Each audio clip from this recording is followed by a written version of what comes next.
जय हिंद। आप सभी का स्वागत है सिग्मा के ऑनलाइन क्लास में। और आज के इस क्लास में हम पढ़ने वाले हैं दो समांतर धारावाही तारों के बीच लगने वाला बल। यानी कि अगर दो समांतर धारावाही चालक तार है और उसमें हम क्या धारा प्रवाहित कर रहे हैं तो उसमें किस तरीके का बल लग सकता है, इसके बारे में जानेंगे और इसके फॉर्मूले को भी हम लोग डिराइव करेंगे। ठीक है, तो यहाँ देखो, सबसे पहले बताया गया था कि यहाँ पे जब क्या होता है, किसी भी धारावाही चालक तार में हम क्या करते हैं, धारा प्रवाहित करते हैं तो इसके चारों तरफ एक चुंबकीय क्षेत्र स्थापित हो जाता है। इसके बारे में किसने बताया था? ओरस्टेड ने। ये पहले जाके आप वीडियो देख सकते हो ओरस्टेड का प्रयोग क्या है।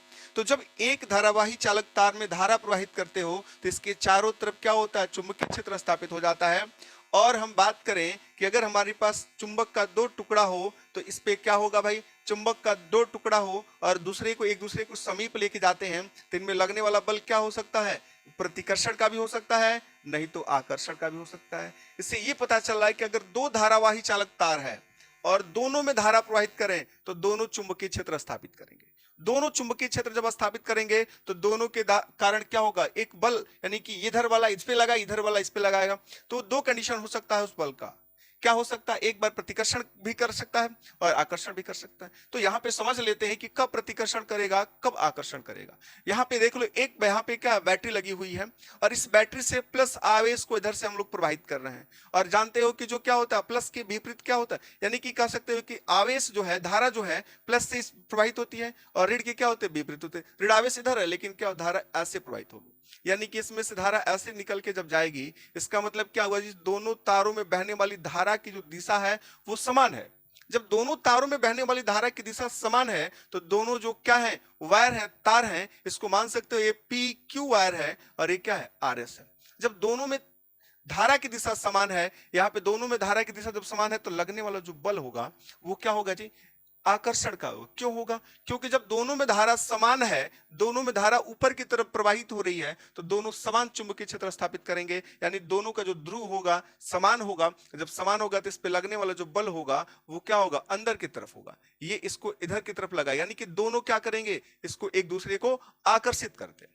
तो अगर आप प्रयोग करना चाहो तो किसी पिन के सहारे दो समांतर सीधा धारावाही चालक तार रख लो और बिल्कुल दूर मत कर लेना, पास में रखना है। यहां तक कि इसका अगर चुंबकीय क्षेत्र बात करें, इस पे हावी होना चाहिए। ठीक है, तो इस पे लगाते हो और बीच वाले वायर को थोड़ा लूज रखें ताकि जैसे ही धारा प्रवाहित करो उसमें क्या होगा, जब बल लगे तो दिखे कि आकर्षण का है कि प्रतिकर्षण का। तो आप याद रखना, जब दोनों तारों में धारा की दिशा समान होगी, चाहे कितना भी धारा हो, इसमें अलग धारा हो इसमें अलग धारा हो, उससे कोई मतलब नहीं है। जब दोनों तारों में धारा की दिशा समान होगी तो उस पर लगने वाला बल क्या होगा, आकर्षण का होगा। क्लियर? अब यहां पे बात करते हैं, ये प्लस है तो इसमें क्या होगा, धारा ऊपर की तरफ होगी। ये माइनस है तो इसमें धारा क्या होगी, नीचे की तरफ होगी। अब देखोगे कि दोनों तारों में बहने वाली धारा क्या है, विपरीत हो गई। इसमें ऊपर की तरफ है तो इसमें क्या है, नीचे की तरफ है। तो जब धारा की दिशा की हम बात करते हैं तो हम फ्लेमिंग के बाएं हाथ का नियम लगाते हैं कि अगर हम देखते हैं तो यहाँ पे क्या, इसमें लगने वाला बल क्या होगा, बाहर की तरफ होगा कि अंदर की तरफ होगा। तो इससे ये पता चल गया कि इस पे लगने वाला जो बल है वो क्या है, बाहर की तरफ है। यानी दोनों जो वायर हैं जब धारा प्रवाहित किए हो तो दोनों जो वायर हैं वो क्या करते हैं, प्रतिकर्षित करते हैं, यानी बल क्या करते हैं, बाहर की तरफ लगाते हैं। क्लियर? तो ये तो क्लियर हो गया कि जब दोनों में धारा की दिशा समान है तो जो लगने वाला बल है वो क्या होगा, आकर्षण का होगा, यानी कि एक दूसरे को खींचेगा। और जब लगने दोनों में धारा की दिशा क्या है, विपरीत है, तो लगने वाला बल क्या होगा, प्रतिकर्षण का होगा, यानी दोनों एक दूसरे को क्या करेंगे, प्रतिकर्षित करेंगे। ठीक है, चलो यहां तक तो हो गया। अब यहां पे बात करते हैं, इसको इस डायग्राम को आप बना लेना, फिर हम दूसरा एक डायग्राम बना रहे हैं उसको भी आपको बनाना है। उसके बाद से हम यहाँ पे व्यंजक देंगे, फॉर्मूला डिराइव किया जाएगा कि लगने वाला बल कितना हो सकता है इस कंडीशन में। क्लियर? चलो देखो, यहां पे बात कर रहे हैं कि हमारे पास दो चालक तार है। चलो ये वाला चालक तार आपका क्या है, पी क्यू है। क्लियर? और इधर वाला क्या है, आर एस है। ठीक है, इसमें धारा I1 प्रवाहित हो रही है जिसकी दिशा ऊपर की तरफ है और इसमें धारा I2 प्रवाहित हो रही है जिसकी दिशा क्या है, ऊपर की तरफ है। ये क्लियर हो गया है कि इसमें जब धारा प्रवाहित किए हो तो अब दोनों के तरफ का जो बल होगा वो क्या होगा, अंदर की तरफ होगा, दोनों एक दूसरे को क्या करेंगे, खींचेंगे। दोनों की दिशा समान है। ठीक है, इसमें I1 इसमें क्या है, I2 है। चलो यही वायर है, यहां पे भी डायग्राम बना लो इसका। ये आपका है कौन सा, ये P है, ये Q पॉइंट हो गया और इधर वाला क्या है, ये आर है और ये वाला पॉइंट क्या है, यस है। अब एक में धारा ऊपर की तरफ है तो दूसरे में धारा क्या है, नीचे की तरफ है। I1 ऊपर की तरफ है तो I2 क्या है, नीचे की तरफ है। तो इस पे लगने वाला जो बल होगा वो क्या होगा, बाहर की तरफ होगा। तो अब यहां से हमको देखना है कि जो बल है वो कितना प्राप्त हो रहा है। और कैसे बल का मान ज्ञात किया जा सकता है। ठीक है, तो सबसे पहले आप क्या करोगे, PQ में बहने वाली धारा के कारण हम क्या करेंगे, RS के किसी बिंदु पे चुंबकीय क्षेत्र ज्ञात कर लें। तो आपको पता है कि किसी भी हम एम्पियर का परिपथी नियम जानते हैं कि यहाँ पे अगर किसी वायर में धारा प्रवाहित कर रहे हो और उसके बाद कहीं किसी बिंदु पे हमको क्या ज्ञात करना, चुंबकीय क्षेत्र ज्ञात करना हो, तो आप यहाँ से लिख सकते हो B इज इक्वल टू होता है mu 0/2 pi I by R. R मतलब उस बिंदु से उस बिंदु के बीच की दूरी है। ठीक है, तो यहाँ पे मान लें कि इन दोनों तारों के बीच की दूरी कितनी है, R है। दोनों तारों के बीच की दूरी कितनी है, R है।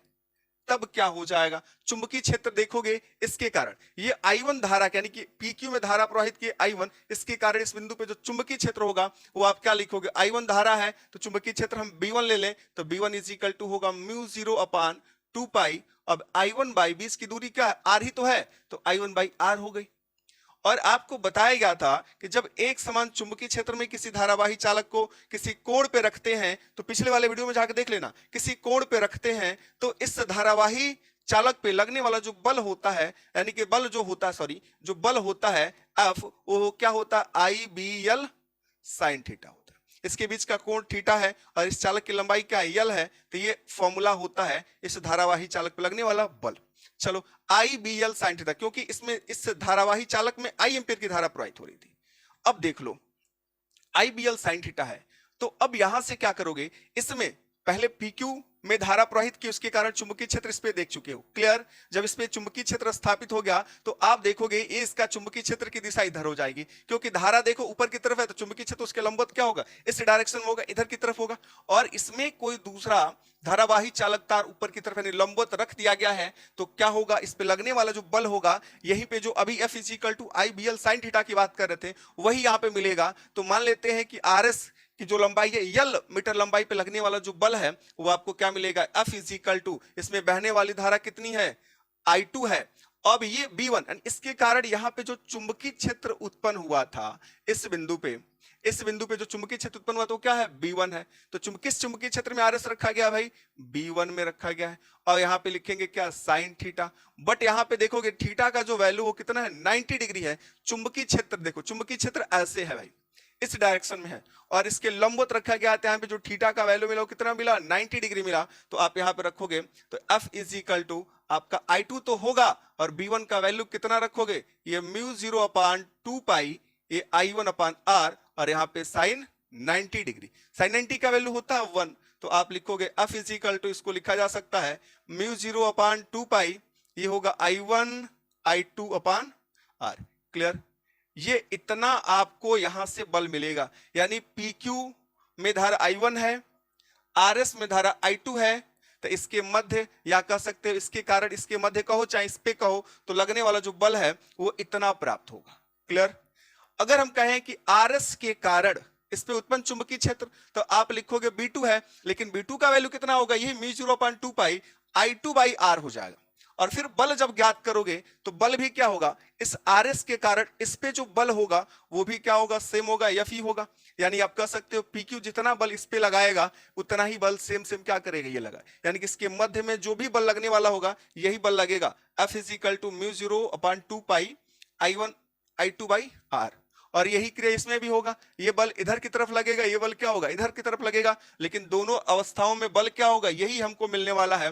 लेकिन अगर कह दिया जाए कि दोनों हमारा धारावाही चालक तार है और दोनों में दिशा कोई भी हो, ठीक है, ऊपर की तरफ हो या नीचे की तरफ हो, लेकिन दोनों में धारा अगर समान है, दोनों में धारा समान है, जब धारा समान हो जाएगी यानी I1 बराबर क्या हो गया, I2 बराबर क्या I लिख सकते हो, तो लगने वाला बल क्या होगा, F is equal to mu 0/2 pi I1 I2 के स्थान पे क्या लिखोगे, I इंटू आई क्या लिख सकते हो आप, I² क्या R।